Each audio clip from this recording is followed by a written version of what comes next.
Drink it in, man.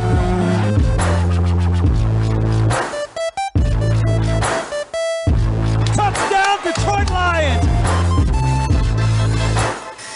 Cornbread! Cornbread! Cornbread! Drink it in, man.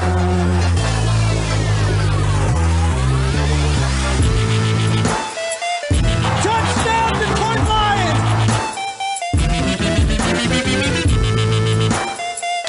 Touchdown, Detroit Lions!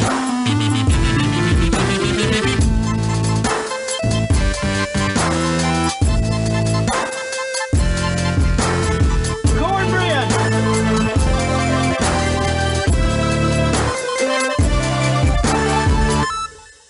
Detroit Koolaid. Detroit Koolaid drinkers. What's going on, everybody? It's your host, Eric Oakley, right here on the Detroit Koolaid Cast. And we got so much to talk about. Before we do that, drink it in, everybody.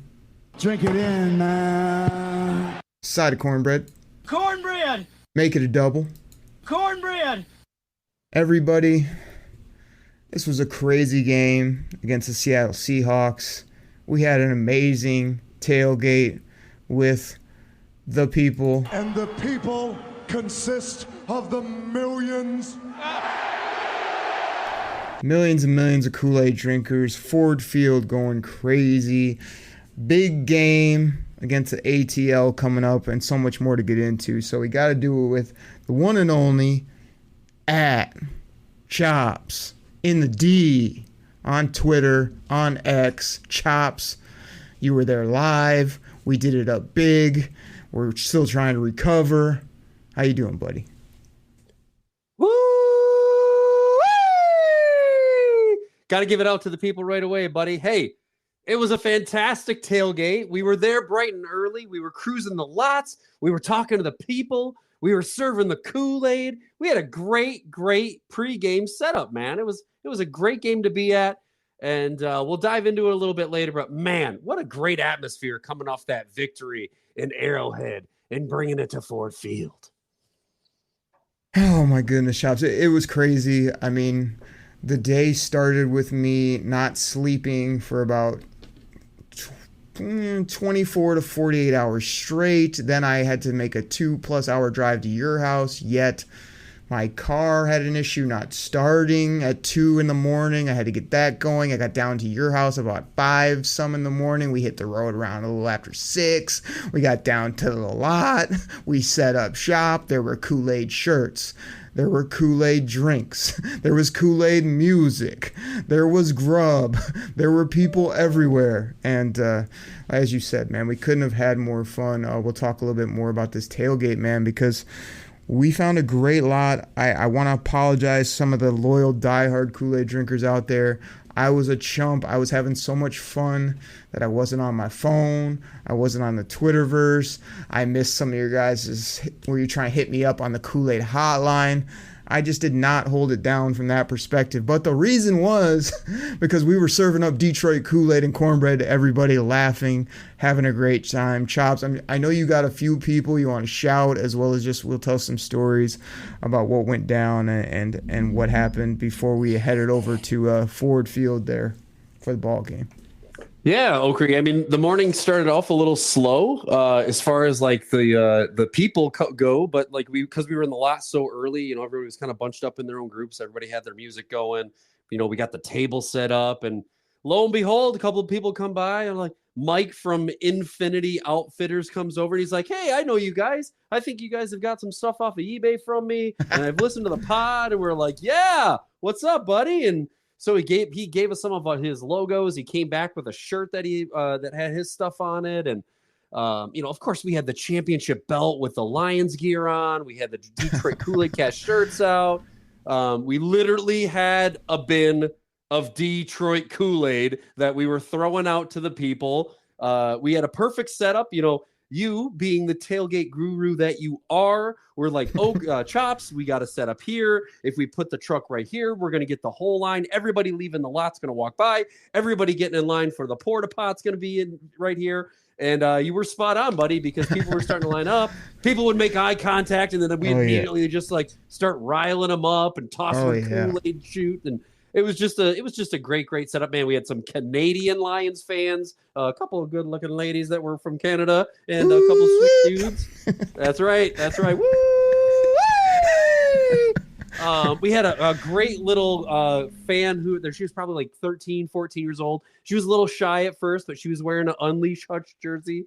And we kept trying to get her to say it And then finally, like right before they were getting ready to leave for the game, she came right up there and she's like, Unleash Hutch, in her cute little voice. And it was like, it just made my day to see a kid just be ready to go.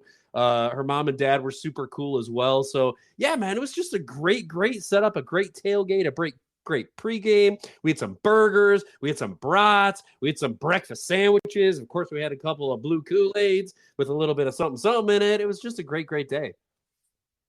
Chops, normally what I do, I listen to you, but like as you're talking, there's so many rebuttals, so many like things I need to clear up as you talk through some of these things. So first of all, when Mike from Affinity Outfitter says, I think I know you guys, I think you bought some stuff, he's talking to me because I buy way too much on eBay. I'm always surfing. You don't open that wallet for anything. I mean, I even had to hook you up with a JG16. Well, what's that train again that you ride a lot?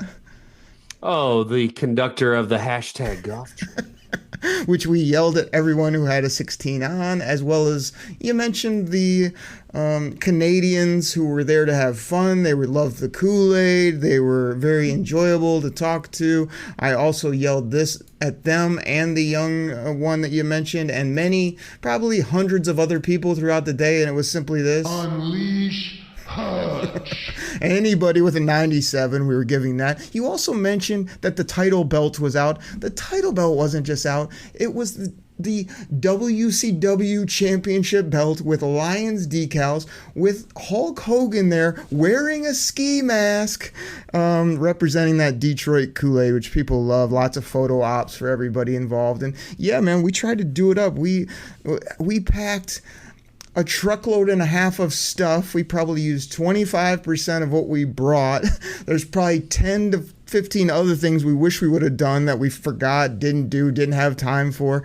But man, everybody that came over, what's this with the pod? Hook me up with a Kool-Aid. I'll check out the show. I'm going to hit subscribe. Lions are going to the Super Bowl. Drink it in. I mean, and as you said, I know we had a little argument, we had a little back and forth. You never really know where we should go, where we should part, what we should do. But I thought at the end of the day, we had a captive audience. We had great people, lots of back and forth, lots of yelling, excitement, lots of drink it in, lots of people getting to know the Koolaid Cast. And like you say, we're not shameless promoters, but we did have a ton of fun out there. Again, the people, JP, Bo DeFrisco, all these other folks that are out and about that we couldn't, all the people at Eastern Market that we know that we don't even know how you go to Eastern Market, how you get to the game, what goes on there. So there's that. You mentioned the Canadians. You mentioned there's a guy next to us. He was just doing work all day. Guy's selling masks for $25. He put us on his IG live. Gosh almighty. There's just so many things. I don't even know how much we can go through and just ramble, but we wanted to give people a whole vibe of what it was like before the game. I've never seen so much Detroit Kool-Aid flowing. I've never seen so much excitement. Such great Lions fans. Again, it's like Twitterverse where people act like there's a lot of this hate and this and that. We didn't run into one bad experience. We had too much fun rolling from 6, 7 in the morning all the way up till kick, and it was just incredible. So thank you, everybody. Yeah, and and again, as you talk a little bit more, it actually reminded me of a rant that I wanted to do. I don't even think I think it's like we talk about this every time we go to a game, man. Like, people, don't be that guy that comes to the Lions freaking tailgate wearing a Tennessee Titans jersey when we're not even playing you. Like, I give a little bit of respect, maybe a little bit of respect to the people that are wearing the Atlanta Falcons gear. I mean, I may have given them a Kool-Aid pack or two, but like, don't be the dude that comes up in a Baltimore Ravens shirt and is like, like, what the hell's your problem, bro? Don't wear the jersey of a team that we're not even playing or the team of the tailgate you're at. If you're going to do that, I'm going to come up to you and I'm going to harass you and I'm going to give you the Kool-Aid and then I'm going to take it away because you don't know where the hell you're supposed to be. If we see you wearing a Dan Marino, we're going to give you a hard time. If we see you wearing Seattle gear in green, and if you have the audacity to put a neon green ski cap on, we're going to let you know. We're going to tell you need a little bit of that Detroit Kool-Aid in your life. It'll change your life. It'll help you. It'll make you feel better. It will open your eyes to the world. And that's what we did, man. We didn't let one person slide that came by with other gear. And here's another side rant before we get into this ball game, Choppy. I've got notes, not as many notes and positive Kool-Aid notes as I did for the win in Arrowhead, but main topics we got to talk about this game, things we saw, things we noticed, things the people want to hear about. But my side rant to your rant is Lions fans who spend thousands of dollars on tickets and gear and go to the game. Why are you still rocking a Joey Harrington? Why do you have a Kevin Smith on? Why do you have these old jerseys, Roy Williams? These people were not good Hall of Fame NFL players. Take some of that dough that you spend on food or parking or whatever other, tchotchkes that you buy for the Lions and save up and get yourself a current jersey of a good player that you can wear with pride forever. I mean, if you're going to go with one of those cornball jerseys, just get a Barry and call it good for the next 50 years. I mean, that just drives me nuts every time I go to a game. Come on, people. You don't love the Joey Harrington number 3 walking down the side lot? I had respect for a Corey Schlesinger. Obviously, we'll love a Chris Spielman. But no, do not come there with... I don't even know these anymore. I mean, Kevin Jones, 34, is still out there? Are you serious? Like a Teddy Lehman, a Boss Bailey? Really? Oh, ridiculous. Come on. What about the good old 44 Javid Best? Javid Best. And it's the Javid Best Carolina Blue version that you get from either overseas or the Fugazi Kmart. I mean, just get a one really nice jersey and that's all you need. But anyway, let's not go on for that. We love the loyal Lions fans, the diehards. Everybody was rowdy. Chops. We unleashed Hutch. You did woo-wees and Goff trained this and Choppy likey and we did their signs and lots of yelling. Couldn't even talk before we got into the game, but we made our way over to Ford Field, got in. This place couldn't be more rowdy. About 10 minutes before kick, right before the entrances, we got in our seats. And it was go time, man. It was time to go against Seattle. I got my notes here. You want to get into this? I'll tee them up for you, and you give us a little bit of commentary, what you thought. Yeah, let's do it, Okri. I mean, again, I think we probably had a little more fun outside than we did once the game got going. But yeah, let's dive into the game here and let's talk about some main plays that went down. All right. So again, last week, I had all these little nuggets, right? Because I watched the tape. I wrote down almost everything good I saw. What I want to do this week is I kind of tried to lay off the pen a little bit and sort of what things made a difference in this ball game. We know you guys all watched the game, and some of you want these little nuggets of a 2nd and 18 where this random interior lineman made a play. We're not going to do that. What we're going to do is the big moments, the big plays, and kind of give you our takes, thoughts, maybe what we would have done. So, Chops, the first thing I wrote down, and I think everybody's on board with this, the stadium was so crazy. This is the loudest I've ever heard Ford Field. The fans were so ready to go. It was very tough to see the Seattle Seahawks go on a 7, almost 8-minute drive, slowly, methodically, Geno Smith-like down the football field to put up a touchdown on us. It was just very frustrating on so many levels. But what I did love, I want you to comment on both the first drive, but then the Detroit Lions going right back down the field at their own pace, which was much quicker, much more exciting, and a dart throw by your quarterback, Jared Goff, to J. Ray, Josh Reynolds, touchdown Detroit Lions. Dapper Dan Miller loved it. Touchdown, Detroit Lions! And we know you did too. Woo! Hashtag choppy liking. Yeah, I mean, what else is there to say right there? You just nailed all my gimmicks. But no, let's dive into it. Yeah, so of course the 12-play, 75-yard, 8-minute drive almost for them to come down. The funny thing is, like, it had zero impact on Ford Field. I mean, the decibel level, right? I think at one point was reaching up into the 128s. I mean, it was crazy loud in there. I think the false start counter went up to 3 or 4 by the end of the game.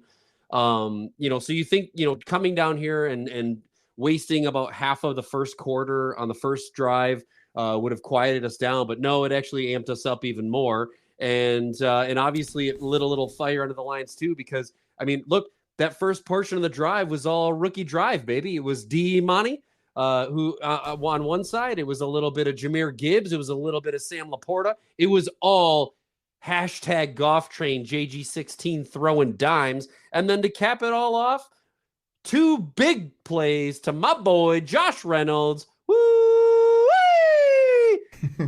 Tight, crispy dimes thrown by my boy, JG16, to get us right back in at 7-7. Oh man, no doubt about it. Hey, real quick for my next note, I just want to shout out the Tuna as well. He's been hitting me up, and Detroit Koolaid Select member. Everybody that wants to support the show, get some bonus content, always appreciate and have you go to Detroit Koolaid Select. I know Tommy Lyon hit me up. I'm going to get a few more people in here as we go. But Chops, quarter 2 is where I had my next note. 9:40 on the clock. 4th and 4 on the Seattle 31. We go for it. I felt like this was a really good throw by Goff, right where it needed to be. But it was just a better play by Spoon. Devon Witherspoon, Devon Witherspoon, however you want to say it. The guy the Lions seemed in love with in the draft process. My question to you is, I mean, you think here, kind of in the mid-second quarter, tight ball game, that we should have went for it at that point? Or you're at the 31, I know our kicker's a little shaky, but that should be points. Do you just take the field goal and go up 10-7, or do you like the aggressiveness here? Man, for me, I kind of like that Dan Campbell is aggressive. So, I thought that was the right part of the field to be aggressive. Now, again, Witherspoon made just a phenomenal play on this ball. I mean, JG couldn't have put it in a better place. Sam Laporta had already been made a couple of big catches in the game, so everything was just lined up perfect, and it would have been a first down. But man, Devon Witherspoon just made an amazing play on it. So I have no fault to the Lions on that one, and I agree with that call. Stay aggressive, go for it on 4th down. I know people are like, "Oh, take the points, you're at home," but to me, I was just happy because we had just forced them to punt after we went touchdown, punt. And now we were getting ready to drive down, and I thought a touchdown there would have really been huge for us to go up 14-7 that early. So I was okay with it. See, we could just go on for days, and this isn't like after the fact, but a 4th and 4 from that part of the field, I feel like that's a little too aggressive. Not just easy to get 4 yards anytime you want. So I like Dan Campbell's aggressiveness in general, but sometimes he gets a little crazy with it, where last year when he started taking points more often, we won more games than early on in the year where he was just going crazy every time. 4th and 6, he was just going for it when he could put up a field goal. So I wasn't a big fan of this call by the coach, but obviously I do support Dan Freaky Campbell. All right, we got to go through these a little bit more rapid fire, man. Quarter 2, 4:55. I got a 1st and 10 from the Seattle 36. A perfectly executed flea flicker. This is just straight up teach tape, man. The way that we just suckered them in on this play. Witherspoon, the guy that made the play on the last one we talked about, he totally gets caught up just walking around looking at the backfield, then realizes he's roasted, toasted, and extra crispy. Goff, beautiful ball up over the top, but hell, he's wide open. I probably could have made this throw too. Drops it in the bucket. Deep tug. 14-7 Lions to Raymond Khalif, a.k.a. Khalif Raymond. Big time touchdown. Loved it. Ben Genius pulled out the bag of tricks early to give us a nice lead there. I love you. That's how I love you too, Ben Johnson. That's Yeah, dude, just a great time to make that call too on a 1st and 10.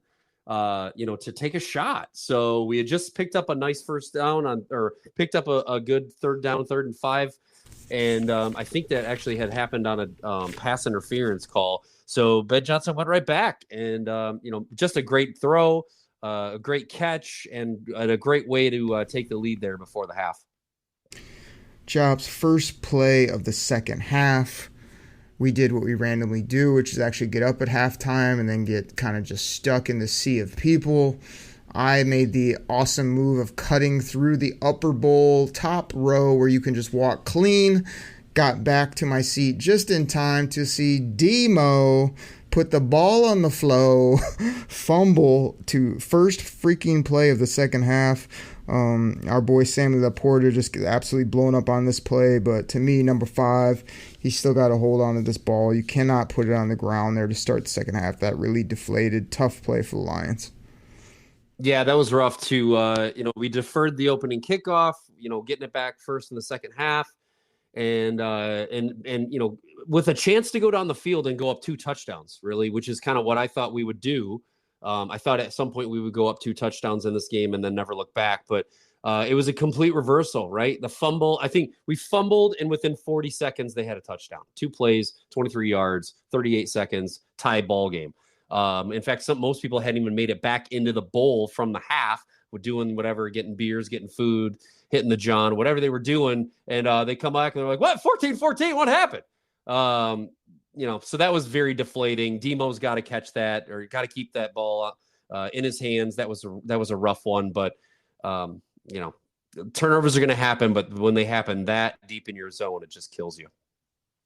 Also want to shout out the one and only Bad Santa, or what's he called? Is it Bad Santa here on the show? What's the nickname there? You remember?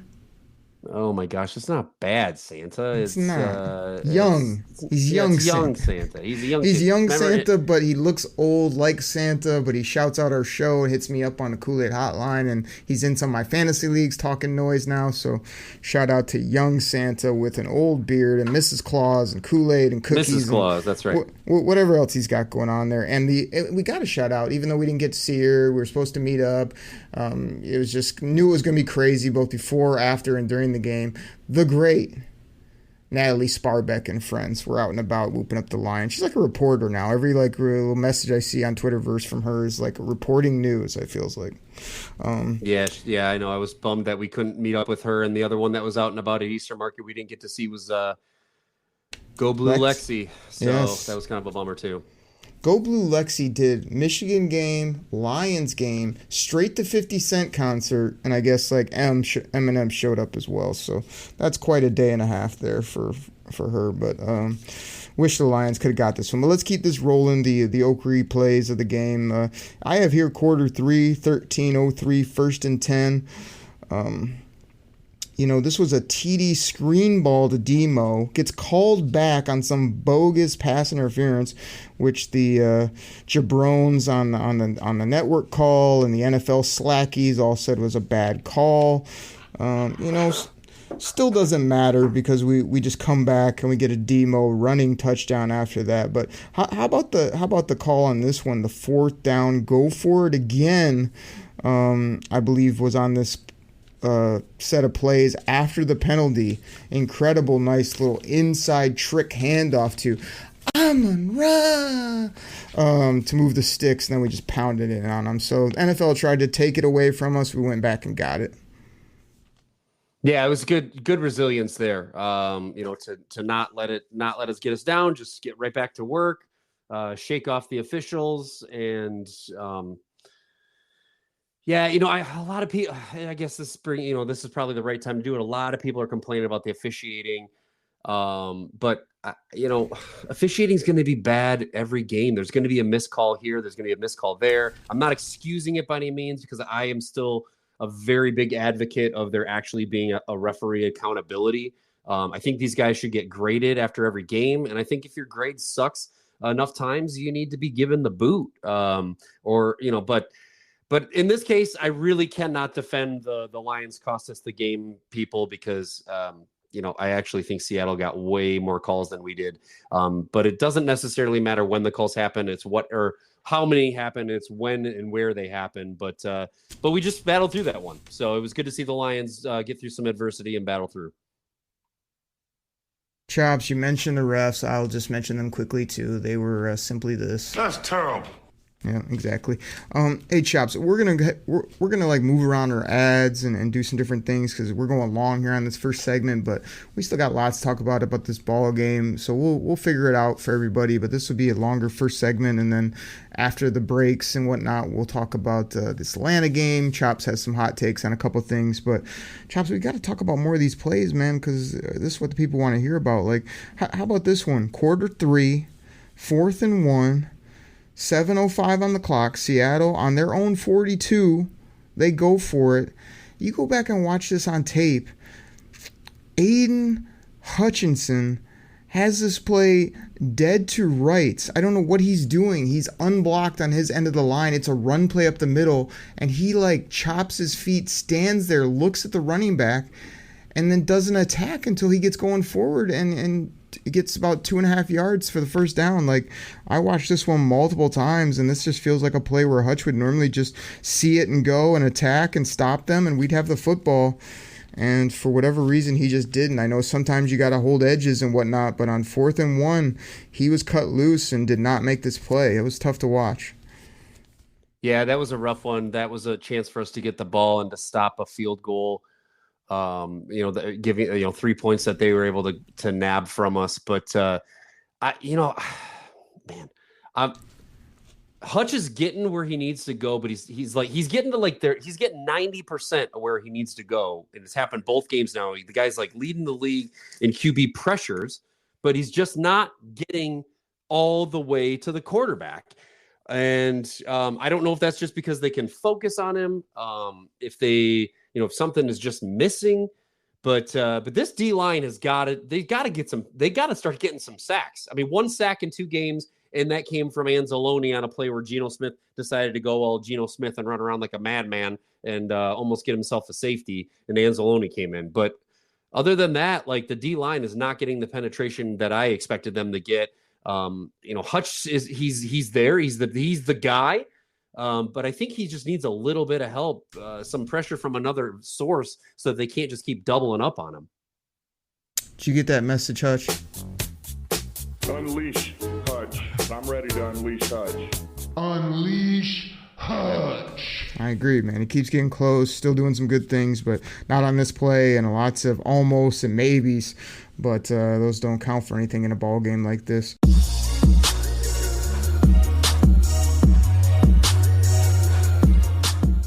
All right, everybody. This goes out to my fantasy football fans out there. Now, you probably heard about Reality Sports Online, the most powerful fantasy sports platform where owners can build and manage their fantasy team like a real NFL general manager. But the question is, have you tried it? I mean, we're talking free agency, multi-year contracts, rookie drafts, multi-team trades. You can put franchise tags on guys. It's as close as you're going to get to being an NFL GM. But do you think it sounds complicated? It's not. I'm here to tell you it's the best thing about Reality Sports Online is it's just more fun than your normal fantasy league, but it doesn't take barely any more time. After all this, are you still not sure? I mean, come on now. You can test your general manager skills by going over to Reality Sports Online, call it RSO. Please go check out realitysportsonline.com right now.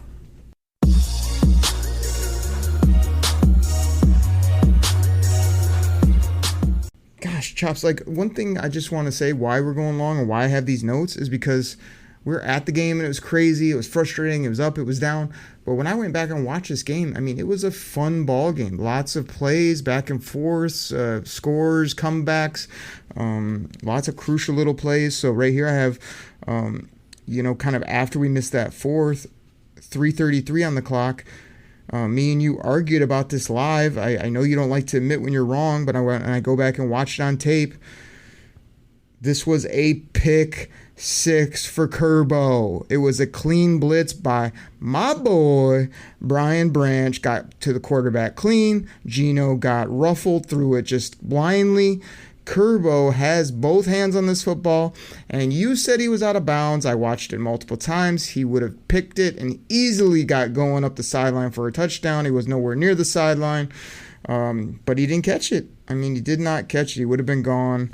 And instead, this led to a field goal for them. When it's all said and done, I still have it 21-17 here for the Lions.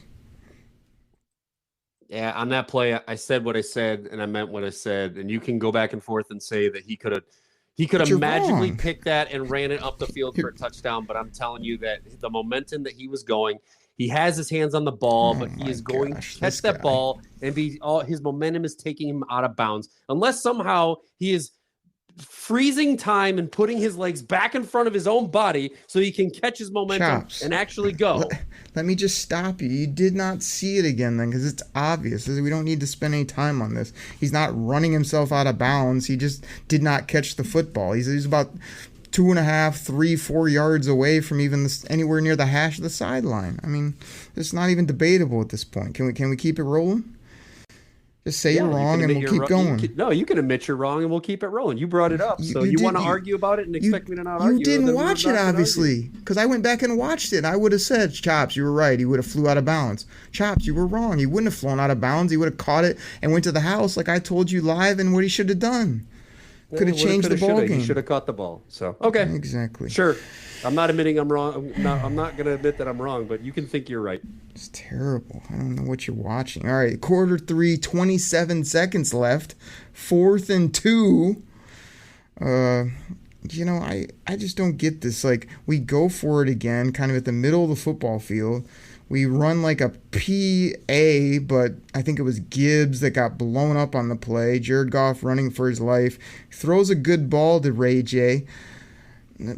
But the defender trips Josh Reynolds, and these stooges from the NFL have the audacity to say, legs tangled. There were no legs tangled. The only legs tangled was the defender's legs, which then tripped himself. And then when he knew he was tripped and we were about to catch it and maybe house it or at least get this first down on 4th and 2, mind you, he grabs his leg and trips him, and there's no call. This was an abomination of a missed call by these zebras. Inexcusable. Yeah, bad call. Bad call. He was clearly interfered with. I mean, the guy's a professional. He doesn't just trip over his own damn feet when he's in the clear, ready to go. He's ready to now that one he was ready to take to the house. I think he's on the 45 at that point. He makes that catch. He's got one man to beat and he's in the end zone. So that was a terrible call.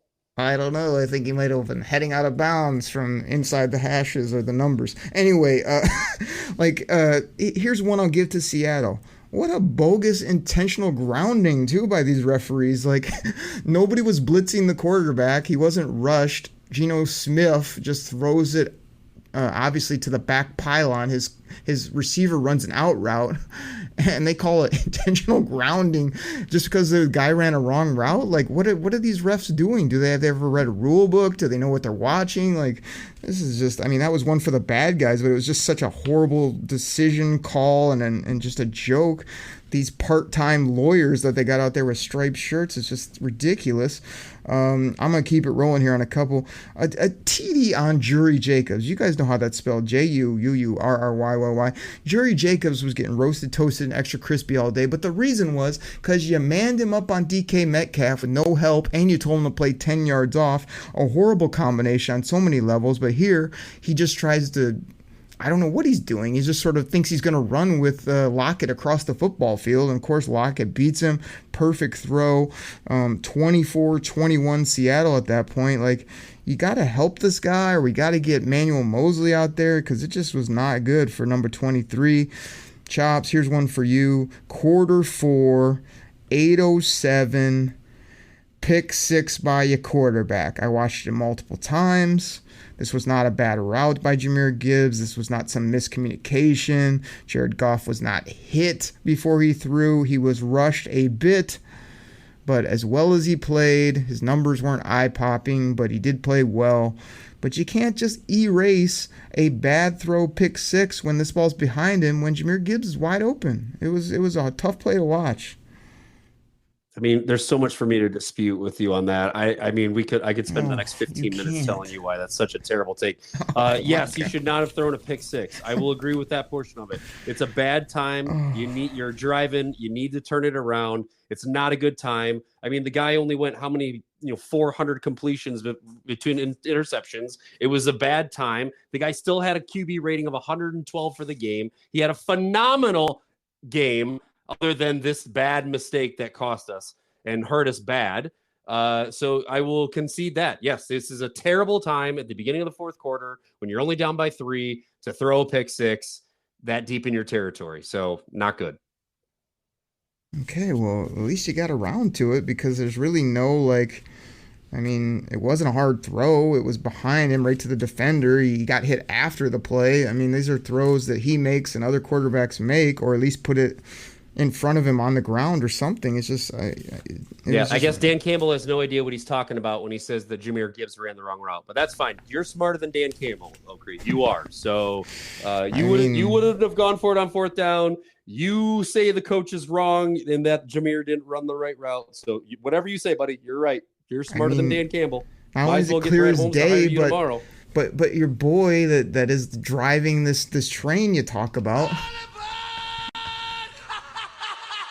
He also said that it was a good route, it's a bad throw by me, and that's exactly what the tape showed when I watched it. And this isn't like another throw we'll get to that we could just write off and be like, oh, it happens.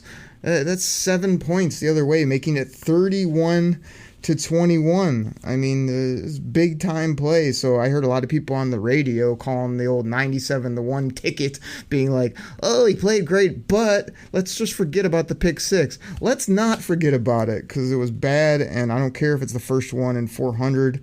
It was very pivotal in this ball game. I do have, though, quarter 4, 7 minutes left, 3rd and 13. Oh my goodness, Sam Laporta. He snatched this ball from the defender with one hand, pinned it to his hands, then turned up the football field to move the sticks on 3rd and 13. I feel like when you go back and watch this one, if this play's not made, this ball game's over at that point. But the fact that he not only caught it, but then made a first down run was absolutely awesome by the rookie. That was great stuff. Yeah, great hands. And again, I'll just say it again and again and again and again. TJ who? TJ who? That's right. We got Sam Laporta, people. This kid is going to be a star. He's already a star, and he's here to stay. So great play. I mean, again, TJ Hawkinson would have caught that ball and crumbled like a bag of chips onto the ground immediately. He would have. Oh, yeah. And what does Sam Laporta do? Sam Laporta reaches out, extends out, grabs the ball, secures it, and battles his way to get the first down on a 3rd and 12. TJ would have been 4th and 6 if that was TJ Hawkinson. But no, it's Sam freaking Laporta, and he got this 12 yards we needed. Okay, 2 quick side notes. We already have a freaking on this show, and it's Dan freaking Campbell. We can't have 2 freakings. And also, Sam Laporta, chaps, makes about $1 million, $2 million bucks, whatever it is, over the next 5 years on average per year. TJ Hawkinson makes 17 million per, I think it is now. So yes, we all obviously love that trade-off and the player and all that's involved. People, we might have to just go basically ad-free because I still got more things. I've let Chops get away with a few bogus takes just because it's his quarterback. But this was a crazy ball game. I have in the fourth quarter here, I absolutely love this play by Jared Goff. 2nd and goal. He stands in the pocket, of course, because he got great protection on this play. But he looks at 1, 2, 3. None of those are open. Comes all the way to the backside to 4. Hits Josh Reynolds, who's wide open for a big-time touchdown. 28-31 Lions on the comeback, down 3. Ford Field was going crazy. I do love how this team rallied after the pick six, as well as making a few plays down the football field with Sam Laporta, Gibbs, and others to put this touchdown and give themselves a chance. That was awesome. Yeah, great response. Down 10. Not a lot of time left, and they just drive the field. They do what they got to do. In 5 minutes, they get down. I don't like the clock management necessarily. There was no sense of urgency. So I take issue with this. I feel like that could have happened, and it could have happened in at least another extra minute or two, giving us more time at the end of the game. But yeah, when it had to be done, my boy stepped up to the plate, made the throws, and the offensive line kept it clean. They opened up holes for Craig Reynolds and Jahmyr Gibbs because at that point, my boy D Money was out, and we went down and scored a touchdown. So just what we needed to do. And then I like the next drive too. You're going to get into it, but in fact, I might just snatch the mic right from you because here it is. Here it is. Nope. I got a play. I do want to quickly just say I agree with you. There's a little bit of sluggishness, but they did need that touchdown regardless. We can obviously pick up this final drive when they get the football back. Before that, again, if you guys have NFL Plus or if you have this recorded, you need to go back and watch some of these plays, especially if you were there in person, because it was just some craziness once I saw it on film. But this play, Chops, I watched it a handful of times. Fourth quarter, 2-11, 3rd and 18 for the Seahawks. I don't know if I need to give Charles Harris, what is the word I hate on this show? Kudos or hate on him, because this is like an NFL Films folly play or the greatest hustle play of all time. He literally misses / almost gets Geno to the ground. I have here at least 3 to 5 times on this play. He misses him, he falls down, he gets back up, he misses him, he falls, gets back up, runs down, runs all the way back when he's back to the 2, and then here comes Fabio out of nowhere to absolutely annihilate Geno Smith on the 3-yard line. They go from 3rd and 18 on whatever it was, like 10, 20-yard line type, back to the 3. They're now punting from the 3, up 3. Lions getting the football back they got the ball back at the 50 with 1:44 and basically 2 or all 3 other timeouts. I can't remember. I mean, I know you're going to rip the mic, but I'm just going to go rapid fire. It was like 11-yard throw to Jay Ray, a 13-yard run to Khalif. I mean, those are the first 2 plays, so it's about like $1:20 left, and we're at the 30. Then they went in slow-mo mode, no urgency, just putzing around. I know you're going to take issue because it's your quarterback and say, oh, he did this, he did that, look at how great he played. I had to check it again multiple times. 20 seconds left. This was a second down play. AR, SB, wide freaking open on an easy slant ball for a first down, then call timeout, and then start getting aggressive. Just dirts the ball. I mean, again, I know you can't make a perfect throw every time, but this was such an easy ball that he misses in the most crucial moment. And then he throws a little nothing ball to Gibbs on the next play, nowhere close to the sticks, which then forces us to go for a field goal. Like, of course, we want him to be more aggressive on the other plays around that or before that. But those last 2 plays right there are the ones that cost them, where they couldn't go for it. They couldn't be aggressive. They just had to kick a field goal. Like, very frustrating to watch when I went back. I mean, got to make those plays, both of them. If you make the Amon-Ra play, you don't even have to deal with the Gibbs short throw. But what are you doing, throwing it 4 yards short in the middle of a nasty defense with the game on the line? Makes no sense. Everything about that drive makes no sense to me whatsoever. I don't understand any of the mindset. There's 1:44 left. Again, if you had urgency in the last drive, you're talking about probably 2:44, maybe even 3:15 left. And they just lollygag around. They ran off 33 seconds between the second and the third play of the drive. I'm like, what the hell are we doing? Let's go. This is the guy who goes for it on 4th down 3 times previously, and we're dinking and dunking around. I don't understand this play. This drive frustrated the crap out of me. In 2 plays, we go down the field, and then it's well, okay, let's lollygag. Okay, I don't understand it. Go for the win. Don't screw around. I'm not saying to make dangerous throws. I'm not saying to be reckless down the field. But what are we doing here? You're the guy who goes for it on 4th down, Dan Campbell, every freaking time. Why are we settling for a field goal to tie this game? Go for the W. Let JG16 throw it down the field. Let him spread it out with Raymond Khalif or Josh Reynolds or I don't know, God forbid, Amon-Ra or Amon-Ra. But do something. Don't just dink around and settle for a field goal. Exactly. Like, they took no shots, and like the most ridiculous part is you're at the 30, so like you take shots and they don't work. You have the field goal already in your pocket. These aren't like taking shots then costing you a field goal in the ball game. Like, it makes no sense. And then Dan freaking Campbell comes out there and starts talking about, I was treating it like it was halftime, and I had this all set in my mind in advance. And you're like, sometimes he gets these, I feel like he's a guy that makes up how the game's going to go beforehand, and then if it goes that way, and all is well, but if it doesn't, he sometimes has these predeceived notions of what he's going to do and how he's going to do it, and how the game should be played, when it's really like, no, right there, it's not like a halftime. It's a do or die, and you have a tie in your back pocket is what it was. So anyway, the only notes I have about overtime is a 3rd and 6 to DK Metcalf, where he just absolutely annihilates Jerry Jacobs again with like a double okey doke and gets a first down. Why is he singled up again? I have no idea.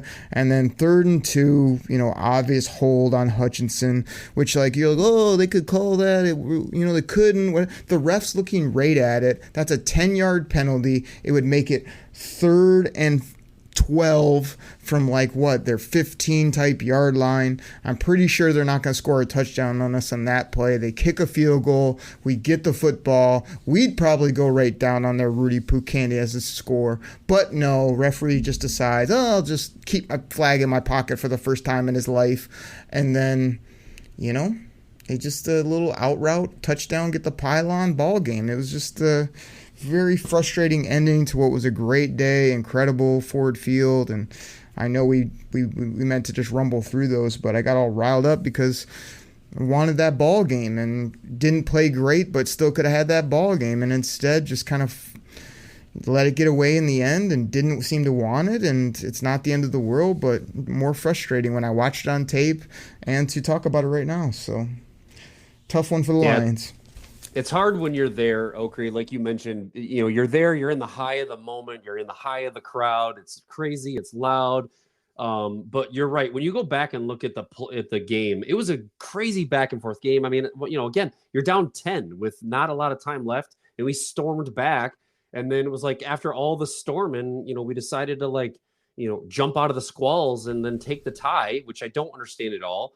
And then, again, they just put on a clinic in overtime, right? Gino and gang just went right down the field. I don't know what Jerry Jacobs is doing. I don't know why we're singling him up on DK Metcalf or TJ Locke, anybody, to be honest. But, I don't know. It was a clinic. It was just a little pickups here and there, right? Which was frustrating and annoying, but the defense had just made that big stop when we needed them to at the end of the regulation to give us a chance to come down and win it, but we decided to tie it, and then they just got absolutely roasted in overtime. We sat there in just disarray, and again, the crowd was still in it all the way, even after being deflated of going for the tie. We were in it all the way. The crowd was crazy, loud noise. We're all screaming, and they only faced, I think, 1 third down. There's only 1 third down in the entire overtime. And, Gino just took us to Pound Town, unfortunately. So, but hey, listen, this is the other thing though. I want to end the game recap on this. It's one game, people. Okay. We lost one game. We didn't lose 12 in a row or something. It's one game. We're 1-1. And yeah, we're disappointed that we lost, but dude, people are running around there burning their ski masks. They're chanting same old lines. Are you kidding me right now? These are still the brand new Lions, people. It's one game. Did you think we were going to go 17-0? Okay. And by the way, all the people that like to go through and make all their predictions and take all their games, almost every single one of you had us at 1-1 at the end of 2 games. Well, guess what, people? We're still 1-1. We just lost the game that you thought we were going to win, and we won the game you thought we were going to lose. So it's still the brand new Lions. We're still serving the Kool-Aid. Keep drinking it. Stop fighting it. If I hear one more damn fan say same old Lions again, I'm going to lose my crap. Oh, good stuff by you, Choppy. I was just going to tell you that either I was going to do that rant or you were, but like I said, we're breaking the normal format of the show. We'll probably still fit our sponsors in here somewhere, but that's exactly what I was going to say. Is like, it's week 2. I know the NFL is overreaction league, and it's ups, it's downs. It's, oh, we're the best team ever, we're the worst team ever. I can't believe that happened. Oh, I can't believe that happened. How great. That's kind of how it goes. So we were frustrated. I mean, it was dead silent out of Ford Field because of how that thing ended, how hype everybody was with the comeback and to start that football game. But to me, this is what happens. I mean, the big thing will be, how do you rebound? And then another thing I know you wanted to talk about before we do this quick Atlanta preview is, unfortunately, you know, a lot of people are using that old crutch again, and that old, oh, woe is me about, oh, you know, we've got so many injuries. I mean, how are we gonna survive? Like nobody else in the NFL has quarterbacks out, top skill players, big defenders. Like, we're the only one. Like, yes, we have had an unfortunate rash of injuries early in the season again. But as I put on Twitter, you can find me at Derek Oakley. I was like, until the Lions and this One Pride fan base figures out that you can be upset, you could be frustrated about it, but it's not going to change. You need to just realize that you have to overcome, just like every other team. That's why we try to build depth. That's why you try to draft good players. That's why you try to focus on premier positions and get players there that can ball. And you fight your way through. You show your grit, next man up, all grit, all fight, all hustle, all that good stuff. And you find a way to win. So I think that's what they got to do right now. And like you say, I'm excited for this next ball game. We had a blast, but I'm going to be glad to be home watching it, getting a good view of this game against Atlanta. And I'm not really discouraged. I'm just excited to see how the Lions are going to bounce back, and hope that all the diehard Detroit Koolaid drinkers and even the SOL and the bandwagon people just put this one behind us and say, let's win this next ball game and let's go to Green Bay. And then that's all we're really thinking about right now, is that short view, rather than making these big proclamations about what we should have done in the draft, or why we missed on this, or why this is going to impact the season, or what, oh, well, poor us, this guy's gone for the whole year. It's the NFL, man. It happens. So I'm still good. I'm still hyped for my team, and let's go. So you got any other topics, Choppy? I know you had a couple other things you might be wanting to get into, or do you want to just jump into this Atlanta preview, and then we'll get up out of here, serve up some more Kool-Aid for the people? Yeah, I think the last thing I want to say too is, and I said this to you I think we were driving on the way down to the game. I said, look, Oakley, I said the only thing that's going to be able to stop this team after that win in Arrowhead is injuries. And unfortunately, we got a couple. But like you said, guys, it's the NFL. People get hurt every game, every practice. So we just got to have depth, and we got to be best man up. Oh, and by the way, people, newsflash, Brad Holmes has $18 million in cap space that he can still use to pick up a player or two if he needs to. Why do you think he may have had some of that in his back pocket? We've got a couple guys coming back from injury. If we have something, again, more catastrophic, he's got money to spend. So, do the injuries bother me? Yes. Would I love to have all these guys playing? Yes. Am I burning my season tickets and throwing my Goff jersey away? No. Let's go. On to Atlanta, kick some ass, go 2-1. Exactly. Appreciate that, brother. Good stuff from you.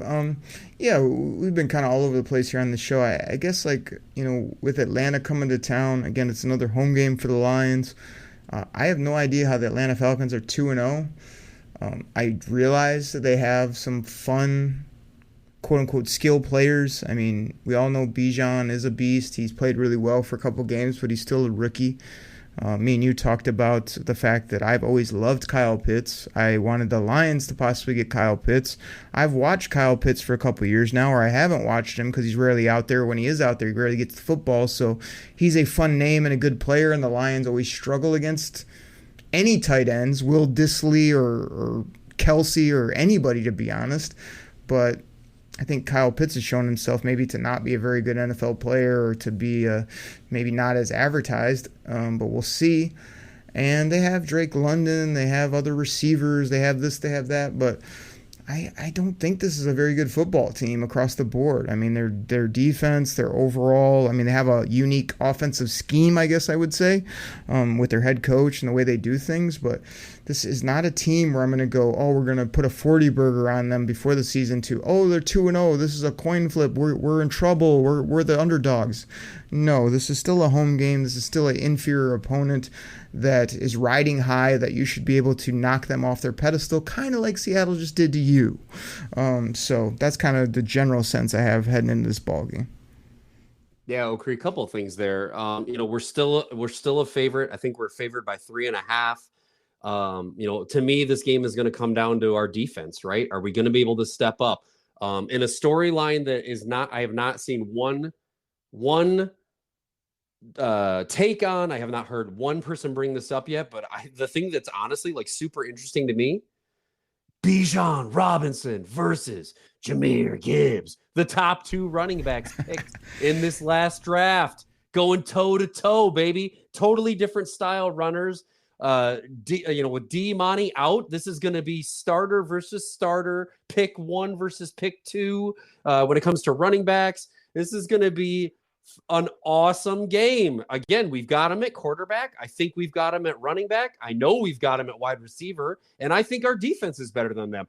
Tight end, I got him there too. So let's, O-line, check for the Lions. This should not be a game that we lose.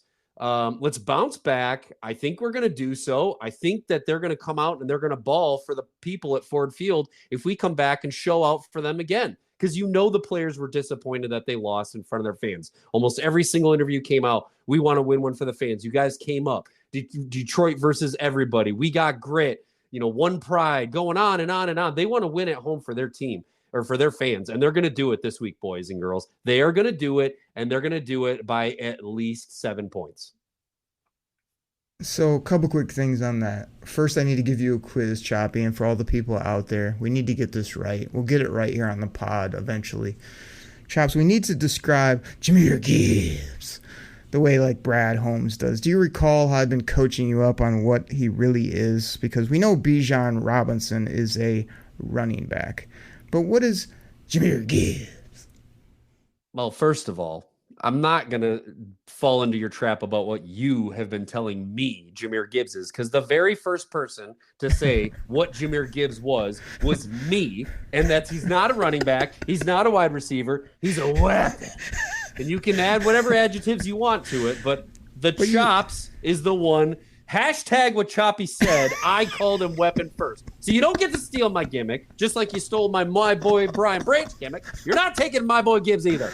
He's a weapon. Oh, people, this show has been off the rails. Chops getting butthurt about two critiques about his quarterback. Now he's claiming gimmick infringement. Chops, you gimmick infringed.